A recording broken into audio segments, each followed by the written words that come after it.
بسم اللہ الرحمن الرحیم۔ شروع کرتا ہوں اللہ کا نام لے کر جو بڑا مہربان اور نہایت رحم کرنے والا ہے۔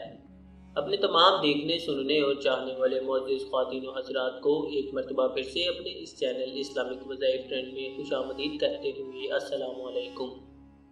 سامعین و ناظرین، آج کی اس ویڈیو کا موضوع محبوب سبحانی غوث سمدانی شہباز لامکانی حضرت شیخ سید عبدالقادر جیلانی رحمۃ اللہ تعالیٰ علیہ ہیں۔ آج کی اس ویڈیو میں ہم آپ کے ساتھ حضور غوث پاک رحمۃ اللہ تعالیٰ علیہ کے بچپن شریف کی چند کرامات کا تذکرہ کریں گے، جس سے آپ کے ایمان میں پختگی اور روح تر و تازہ ہو جائے گی۔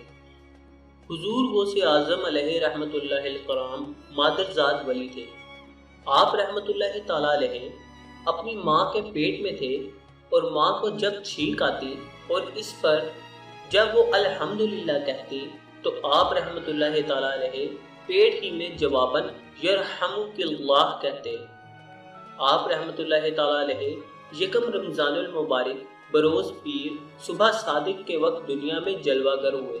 اس وقت ہونٹ آہستہ آہستہ حرکت کر رہے تھے اور اللہ اللہ کی آواز آ رہی تھی۔ جس دن آپ رحمۃ اللہ تعالیٰ علیہ کی ولادت ہوئی، اس دن آپ رحمۃ اللہ تعالیٰ علیہ کے دیار ولادت جیلان شریف میں 1100 بچے پیدا ہوئے اور وہ سب کے سب لڑکے تھے اور سب ولی اللہ بنے۔ غوث الاعظم علیہ رحمۃ اللہ الکرام نے پیدا ہوتے ہی روزہ رکھ لیا اور جب سورج غروب ہوا اس وقت ماں کا دودھ نوش فرمایا۔ سارا رمضان المبارک آپ رحمۃ اللہ تعالیٰ علیہ کا یہی معمول رہا۔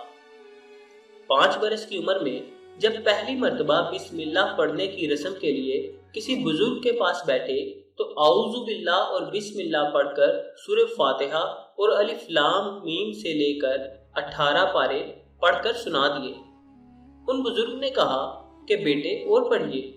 فرمایا بس مجھے اتنا ہی یاد ہے، کیونکہ میری ماں کو بھی اتنا ہی یاد تھا۔ جب میں اپنی ماں کے پیٹ میں تھا اس وقت وہ پڑھا کرتی تھی، میں نے سن کر یاد کر لیا تھا۔ جب آپ رحمۃ اللہ تعالیٰ علیہ لڑکپن میں کھیلنے کا ارادہ فرماتے تو غیب سے آواز آتی، اے عبدالقادر، ہم نے تجھے کھیلنے کے واسطے نہیں پیدا کیا۔ آپ رحمۃ اللہ تعالیٰ علیہ مدرسے میں تشریف لے جاتے تو آواز آتی، اللہ کے ولی کو جگہ دے دو۔ میرے پیارے مسلمین، امید ہے کہ آپ کو آج کی ویڈیو یہ قصہ پسند آیا ہوگا۔ سامعین، اگر آپ کو یہ ویڈیو پسند آئی تو ویڈیو کو لائک کر کے اپنے حلقہ احباب میں اسے شیئر کر دیجیے، اور اگر آپ نے ابھی تک ہمارے چینل کو سبسکرائب نہیں کیا تو چینل کو لازمی سبسکرائب کیجیے۔ اب آپ سے ملاقات ہوگی انشاءاللہ تعالیٰ اگلی ویڈیو میں نئے قصے کے ساتھ۔ تب تک کے لیے اپنا خیال رکھیے گا۔ اللہ حافظ۔